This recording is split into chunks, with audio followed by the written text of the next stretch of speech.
একটা ভিখারি বেশ কয়েক বছর ধরে একটা স্টেশনে ভিক্ষা করে আসছিল।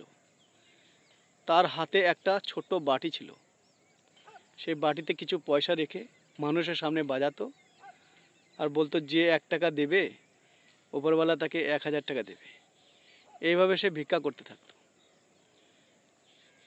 একদিন সে ভিক্ষা করতে করতে ক্লান্ত হয়ে এক জায়গায় বসে পড়ে আর তার পাশ দিয়ে একটা লোক হন্তদন্ত হয়ে বেরিয়ে যায়।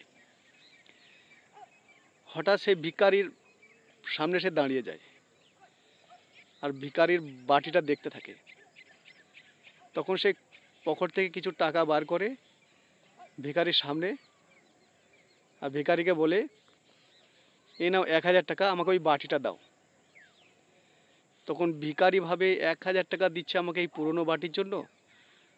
সে ভাবতে ভাবতে আবার 1000 টাকা বার করলো, বলে নাও 2000 টাকা নাও, আমাকে বাটিটা দাও। তখন সে ভিখারি 2000 টাকা নিয়ে খুশি হয়ে বাটিটা তাকে দিয়ে দিল। সে অন্য রাস্তায় হাঁটতে লাগলো আর সেই লোকটা বাটিটা নিয়েও তার উল্টো দিকে হাঁটতে লাগলো। সে বাটিটা নিয়ে ট্রেনে চড়ে পড়ে। ট্রেনে বসে দেখে বাটিটা কত ওজন হবে। আর ওই লোকটা ছিল একটা সোনার। তাই সে বাটিটা দেখে চিনতে পারে বাটিটা একটা ধাতুর, মূল্যবান ধাতু, সোনার ছিল।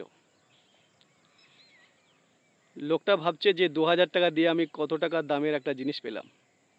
আর অন্যদিকে ভিখারিটা ভাবছে আমাকে একটা পুরনো বাটিতে 2000 টাকা দিয়ে বোকা লোকটা চলে গেল।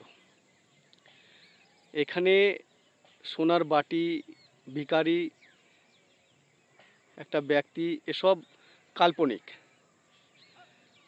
আমাদের কাছে যেটা এখানে গল্পের যে সোনার বাটিটা, সেই সোনার বাটিটা হচ্ছে আমরা নিজে।